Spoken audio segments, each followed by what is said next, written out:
अध्यक्ष राहुल गांधी का जन्मदिन है। भले ही राहुल गांधी ने अपनी जिंदगी का अर्धशतक पूरा कर लिया हो, लेकिन उन्हें किन किन चुनौतियों का सामना करना पड़ सकता है, देखिए इस खास रिपोर्ट में। राहुल गांधी का जन्म नई दिल्ली के होली फैमिली हॉस्पिटल में 19 जून 1970 को हुआ था। इस तरह से राहुल गांधी ने अपनी जिंदगी का अर्धशतक पूरा कर लिया है। कोरोना महामारी और चीन की ओर से किए गए हमले में 20 जवानों की शहादत के मद्देनजर राहुल गांधी ने इस बार अपना जन्मदिन नहीं मनाया। हालांकि कांग्रेस कार्यकर्ता राहुल के जन्मदिन के मौके पर गरीबों और जरूरतमंदों को राशन और भोजन वितरण करने का काम जरूर करेंगे। राहुल गांधी के जीवन के 50 साल का सफर ऐसे समय पर पूरा हुआ जब उनकी पार्टी अपने इतिहास के सबसे कमजोर मुकाम पर खड़ी है। कांग्रेस का जनाधिकार लगातार सिमटता जा रहा है और संगठन बिखरा सा नजर आ रहा है। वहीं बीजेपी की केंद्र के अलावा देश के आधे से ज्यादा राज्यों में सरकारें हैं और प्रधानमंत्री नरेंद्र मोदी के रूप में एक लोकप्रिय चेहरा है। ऐसे में राहुल गांधी के सामने गांधी परिवार की राजनीतिक विरासत को बचाने के साथ साथ आगे बढ़ने की चुनौती है। इसके अलावा कांग्रेस के खोए हुए जनाधार को वापस लाने और खुद को साबित करने जैसी बड़ी चुनौती भी है। पीएम नरेंद्र मोदी के खिलाफ राहुल गांधी को अपनी स्वीकृरता को बढ़ाने की चुनौती है। मोदी के साथ निश्चित तौर पर पूरा बीजेपी संगठन और आरएसएस मजबूती के साथ खड़ा है। वहीं राहुल को अपनी पार्टी के अंदर मोदी जैसा समर्थन अभी भी नहीं है। कांग्रेस संगठन पूरी तरह से कमजोर है और पार्टी का जनाधार भी खिसक गया है। जनता और विपक्षी पार्टियों के बीच और मोदी के मुकाबले राहुल गांधी को अपने नेतृत्व की स्वीकृरता बढ़ाने की जरूरत है।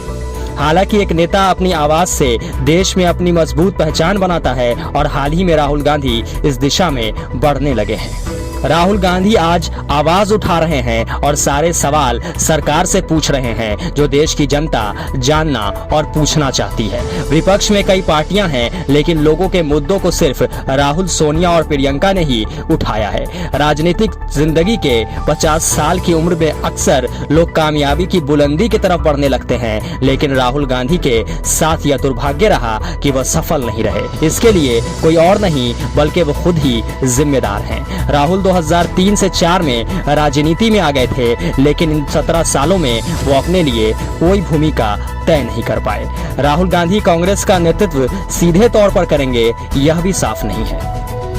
कांग्रेस के सामने अपनी विचारधारा को लेकर भी एक बड़ी चुनौती है। राहुल कांग्रेस की विचारधारा को तय नहीं कर पा रहे हैं। देश में लोग वामपंथी विचारधारा को नकार रहे हैं तो राहुल गांधी उसे स्वीकारते जा रहे हैं। राहुल वामपंथी विचारधारा को लेकर चल रहे हैं। मिडिल क्लास से कांग्रेस ने अपना पूरा नाता तोड़ लिया है, जबकि मिडिल क्लास एक दौर में पार्टी का मजबूत वोट बैंक हुआ करता था। इसके अलावा कांग्रेस में जवाबदेही तय नहीं हो पा रही है। यह सारी चीजें पार्टी के अंदर की हैं, जिन्हें आसानी से पार्टी के अंदर सुधारा जा सकता है। राहुल गांधी के लिए सबसे बड़ी चुनौती है अपनी छवि को बदलकर एक बार फिर से खड़े होने की। एक नेता के नेतृत्व की असली पहचान तभी होती है जब वह विपरीत परिस्थितियों में भी खुद को स्थापित कर सकने में सक्षम हो। राहुल को अब अपनी छवि से इतर एक छवि बनाने की सबसे बड़ी चुनौती है, जिसमें एक विजेता बनकर उभरते दिख रहे हैं। राजनीति में ऐसी वापसी बहुत कम देखने को मिलती है। राहुल गांधी ने कोरोना काल में जिस तरह से जमीन से जुड़े मुद्दे को उठाया है, इससे देश में नहीं बल्कि कांग्रेस पार्टी के अंदर भी उन्हें लेकर संजीदगी दिख रही है। इसी का नतीजा है कि कांग्रेस में जो सीनियर नेता अभी तक राहुल का विरोध किया करते थे, अब वो भी इस बात को बेहतर तरीके से समझ गए हैं। बहरहाल एक तरफ राहुल ने जीवन का अर्धशतक लगा लिया है, लेकिन राजनीतिक जीवन में वो कुछ खास नहीं कर पाए हैं। हालांकि एक विपक्ष की भूमिका में अब वो दिखने लगे हैं और मजबूती के साथ सरकार को घेरते नजर आ रहे हैं। अब देखना यह है कि क्या राहुल 2024 तक पार्टी के अंदर और देश की जनता के दिल में जगह बना पाते हैं या नहीं। Bureau report, democratic news.